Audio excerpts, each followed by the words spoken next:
हर किसी की ज़िंदगी में कोई ना कोई एक ऐसा दोस्त ज़रूर होता है जो हमारे बुरे वक्त में काम आता है। हमारा किसी से झगड़ा हो जाता है वो हमारे काम आता है। हर किसी की लाइफ में एक ऐसा दोस्त ज़रूर होता है। आज भी मैं आपके लिए जो कहानी लेकर आया हूँ वो ऐसे दो दोस्तों की है जो अपनी दोस्ती भी बड़ी शिद्दत से निभाते हैं और दुश्मनी भी। नमस्कार दोस्तों, मैं अफजल सिद्दीकी कहानियों के इस एपिसोड में आप सभी का स्वागत करता हूँ। उम्मीद करता हूँ आप सब अच्छे होंगे। ये कहानी है मध्य प्रदेश के जबलपुर शहर की। दरअसल जबलपुर शहर से लगा हुआ एक देहाती इलाका है तिलवारा। इसी तिलवारा का एक मोहल्ला है बर्मन। इस बर्मन मोहल्ले में विजेत कश्यप अपने परिवार के साथ रह रहा होता है, जिसमें उसकी 3 बहनें, उसके माँ बाप थे। विजेत कश्यप अपनी पढ़ाई पूरी करने के बाद बजाय किसी काम या धंधा करने के आवारागर्दी करने लगता है। अपने दोस्तों के साथ घूमता फिरता है और रात को घर पे लेट आता है।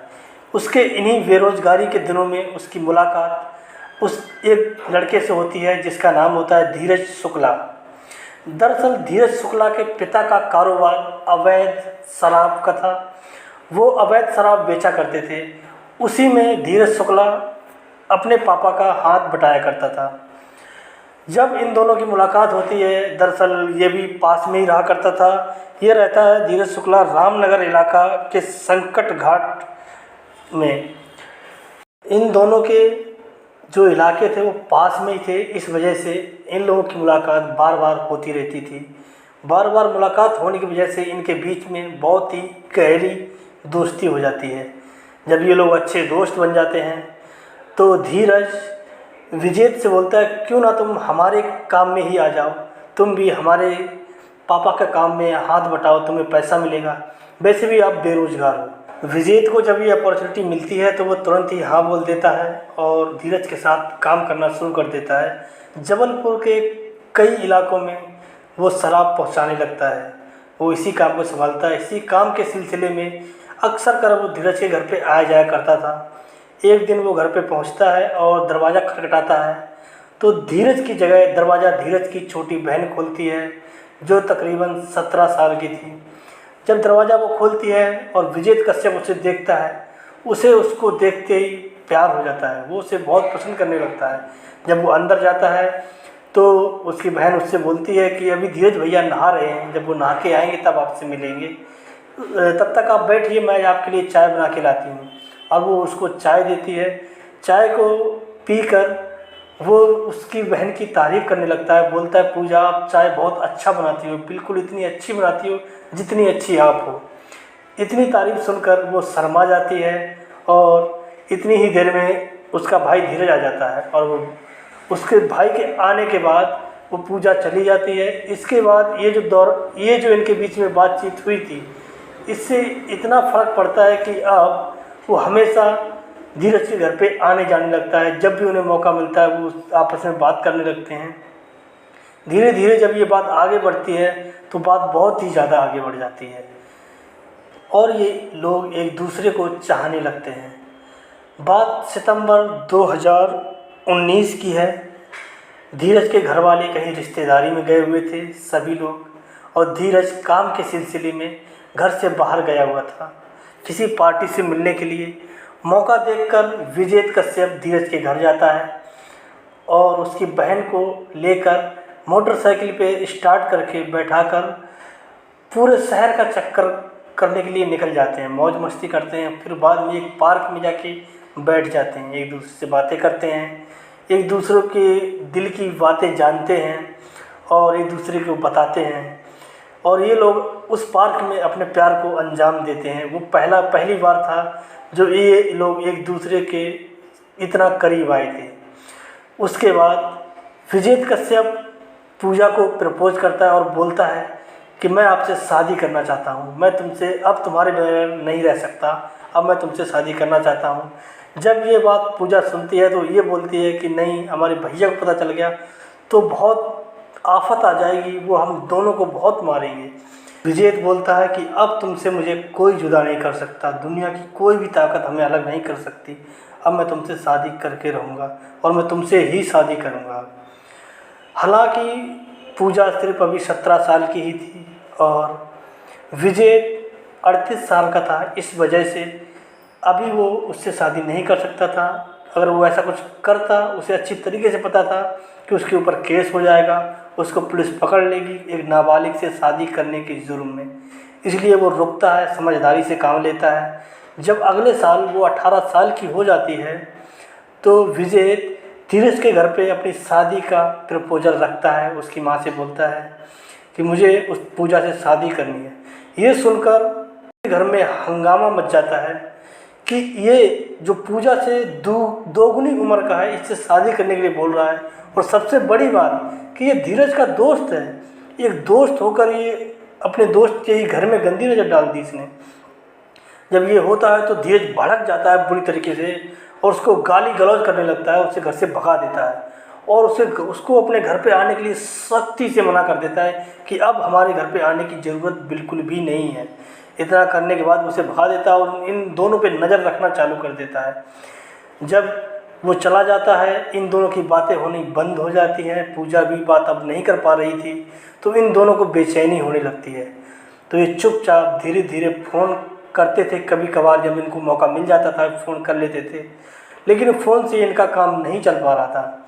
जब इनकी हदें पार हुई, इनकी दिलों में जो बेचैनी होती है वो बढ़ने लगी, तो इन लोगों ने एक ऐसा फ़ैसला किया जिस फैसले ने इनकी ही नहीं बल्कि सभी की ज़िंदगी बदल के। दिसंबर 2020 की बात है, रात का टाइम था।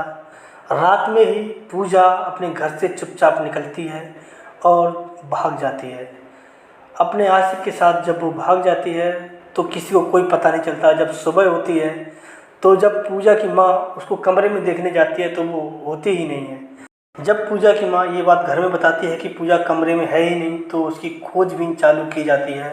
आसपास सभी जगह देखा जाता है। जब वो नहीं मिलती है तो तिलवारा थाना में रिपोर्ट लिखा देते हैं कि विजय कश्यप उनकी बेटी पूजा को बहला फुसला कर भगा ले गया है। रिपोर्ट लिखाने के बाद वो लोग घर पे आ जाते हैं और इधर पूजा मंदिर में जाके शादी कर लेती है विजय से। और शादी करने के बाद वो दोनों हनीमून के लिए सीधा दिल्ली निकल जाते हैं। दिल्ली के कई शहरों में घूमते हैं, मौज मस्ती करते हैं और फिर जब वहाँ से इन लोगों का दिल भर जाता है तो वापस जबलपुर आ जाते हैं और थाने में आकर अपना लिखित बयान देते हैं, जिसमें पूजा कहती है कि मुझे विजय बहला फुसला कर नहीं ले गया था, मैंने खुद अपनी मर्जी से शादी की है। इसके बाद पूजा के घर वाले उससे मतलब ख़त्म कर देते हैं और बोलते हैं बेटा तुम अपनी ज़िंदगी जियो और हम अपनी ज़िंदगी जीते हैं। इसके बाद विजय कश्यप पूजा को लेकर गंगानगर में अपने चाचा के मकान में रहने लगता है। कुछ दिन तो इनके बहुत अच्छी तरीके से हंसी खुशी से बीत जाते हैं, लेकिन जब इनके ऊपर आर्थिक तंगी आती है तो ये परेशान हो जाते हैं। इसी के बीच पूजा को पता चलता है कि विजय एक बहुत ही रंगीन मिजाज किस्म के इंसान रहे हैं और 2018 में इनके ऊपर एक केस भी दर्ज है नाबालिग लड़की को छेड़ने का। इसी बात को लेकर इनके बीच में मनमुटाव पैदा हो जाता है और आए दिन इनके झगड़े बढ़ जाते हैं। झगड़े इतने बढ़ते हैं कि नौबत मारपीट पे आ जाती है। जब ये मारपीट रोज़ रोज़ का नियम तरीके से चालू हो जाता है तो पूजा तंग आकर अपने भाई को 7 मार्च 2021 को फ़ोन करती है और बताती है। जब उसका भाई ये सुनता है, वो तो पहले से ही गुस्सा बैठा था, इस बात को सुनकर वो और आग बबूला हो जाता है और तुरंत ही गाड़ी उठाकर आता है और पूजा को लेकर अपने घर आ जाता है। पूजा के मायके चले जाने के बाद विजय बेचैन हो जाता है। उसे अपनी गलती का एहसास होता है कि उसने गलत किया है, तो वह अब कुछ कर भी नहीं सकता था। उसके अंदर धीरज का डर भी था, पर फिर भी वह पूजा के घर के आसपास चक्कर लगाता रहता है। और 11 मार्च 2021 को धीरज तिलवारा की तरफ जा रहा था तो वह देखता है कि उसका जीजा उसके घर की तरफ जा रहा है। तो उसे तुरंत ही डाउट हो जाता है कि कहीं ये पूजा को लेकर वापस चला ना जाए। तो वह तुरंत ही वापस आता है और छत पर बैठकर निगरानी करने लगता है। जब वो छत पर बैठकर निगरानी कर रहा होता है तो उस नज़र जाती है कि उसका जीजा झाड़ियों के पीछे खड़ा हुआ है, उसके घर के पास अंदर आने की कोशिश में लगा हुआ है। जब वह ऐसा देखता है तो उसे और तेज़ गुस्सा आता है और घर के अंदर जाता है और एक धारदार हथियार उठाकर विजेत के पीछे भागने लगता है। जब विजेत ये देखता है कि धीरज उसके पास आ रहा है तो विजेत भी भागने लगता है।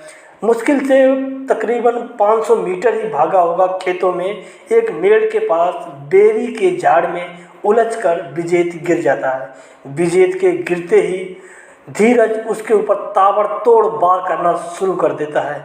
इतने वार करता है कि विजेत का सर धड़ से अलग कर देता है।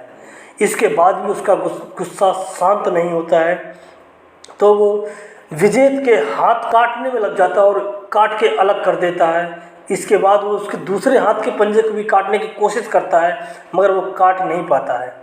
फिर धीरज विजेत के सर को उठाता है और वापस अपने घर में आता है। घर में आकर एक कोने में उसके सर को रखता है और अपनी बहन के पास जाके उसके पैर छूता है और बोलता है, बहन मुझे माफ़ कर देना।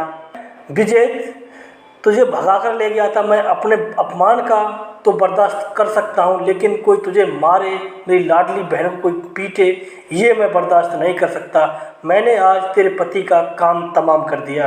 पूजा ये सुनकर परेशान हो जाती है, हैरान हो जाती है कि इसने ऐसा क्या कर दिया है। अचानक उसकी नज़र कोने में पड़े सिर की तरफ जाती है तो उसकी चीख निकल जाती है। जब वो सिर के पास जाती है तो देखती है उसके पति का सिर कटा पड़ा है। ये देखते वो चीख चीख के रोने लगती है और अपना सर पटकने लगती है और वहीं पर बेहोश हो जाती है। इसके बाद धीरज सिर को उठाता है और एक बोरी नुमा थैले में डालता है और अपनी बाइक को स्टार्ट करके 7 किलोमीटर दूर तिलवारा थाना में पहुंच जाता है। 11 मार्च 2021 को शिवरात्रि भी थी। इस वजह से पुलिस मंदिरों के आसपास भी तैनात थी, पर कुछ पुलिस थाने में भी थी। जब एक इंसान को खून से लथपथ देखती है पुलिस कि थाने में आ रहा है और उसके हाथ में कुछ है, तो दूर से उसे रोकते हुए पूछती है, कौन हो तुम और यहाँ क्या करने आए हो। इस पर धीरज जवाब देता है, मेरा नाम धीरज है और मैं अपने दोस्त, अपने जीजा का सर काट के लाया हूँ। दरअसल ये मेरी बहन को भगा ले गया था। मैं अपने आप को गिरफ्तार कराने आया हूँ यहाँ पर। पुलिस जब थैले को उठाती है, थैले के अंदर देखती है तो एकदम से घबरा जाती है। वो परेशान हो जाती है कि कोई ऐसा कैसे कर सकता है। जब वो सर को देखती है तो उसको गिरफ्तार कर लिया जाता है। उसको गिरफ्तार करके अंदर डाल देते हैं। इसके बाद तहकीकात करते हैं, उन खेतों में पहुंचते हैं जहां पर उसका धड़ पड़ा हुआ था विजेत का। जब वो धड़ को देखते हैं उसका पोस्टमार्टम के लिए उसे भेज देते हैं। और इधर जो उसकी बहन, जब उसे होश आता है तो रोती हुई चिल्लाती हुई खेतों तरफ पहुंचती है। अपने पति का आधा धड़ देखती है। धड़ देखकर वो बहुत ही ज़्यादा रोने लगती है और वापस आती हुई अपने कमरे में बंद हो जाती है और रोना स्टार्ट कर देती है। करीब 1-2 घंटे तक रोती रहती है। जब उसके रोने की आवाज़ें बंद हो जाती हैं तो पूजा की माँ कमरे में जाकर देखती है तो उसकी चीख निकल जाती है। दरअसल जब उसकी माँ की चीख सुनकर उसके पिता आते हैं, जब देखते हैं तो देखते हैं कि उसकी बेटी पूजा पंखे से लटकी हुई है। उसने अपने आप को फांसी लगा ली है, वो मर चुकी है। जब यह खबर पुलिस तक पहुंचती है तो पुलिस आती है और सबको पंखे से नीचे उतारती है और तहकीकात करके पोस्टमार्टम के लिए भेज देती है। इधर मृतक के रिश्तेदारों का ये कहना है कि धीरज ने खुद ही अपने जीजा को मारा है, उसके बाद अपनी बहन को फांसी पर लटकाया है। ये कोई आत्महत्या नहीं है। ये सब धीरज ने पूरी योजना बनाकर किया है ताकि उसकी बहन उसके खिलाफ गवाही ना दे, उसके परिवार के खिलाफ कोई गवाही ना दे। महाशिवरात्रि के मौके पर इतनी बड़ी घटना होने के कारण डीआईजी भगवत सिंह, एसपी सिद्धार्थ और तमाम पुलिसकर्मी इस पर नज़र बनाए हुए थे। वरिष्ठ अधिकारियों के निर्देश पर तिलवारा टीआई सतीश पटेल दोनों पक्षों को समझाकर शांत करते हैं और दोनों शवों का पोस्टमार्टम करा के दोनों का अलग अलग अंतिम संस्कार कर देते हैं। सतीश पटेल को उनकी इस सूझबूझ के लिए पुरस्कृत भी किया गया और विजय पूजा की प्रेम कहानी का यहाँ पर अंत हुआ। इसके साथ ही धीरज शुक्ला को उसके इकबालिया बयान पर आईपीसी धारा 302 के तहत मुकदमा दायर करके कोर्ट में पेश किया गया और वहाँ से उन्हें जेल भेज दिया गया। राखी के पर्व पर एक बहन अपने भाई के हाथों में राखी बांधती है और उससे ये वादा लेती है कि वो उसकी रक्षा करेगा, उसे कभी दुखी नहीं होने देगा। वहीं पर धीरज ने अपनी बहन पूजा का सुहाग उजाड़ा, साथ में ही उसे भी इस काबिल कर दिया कि उसे मौत को गले लगाना पड़ा।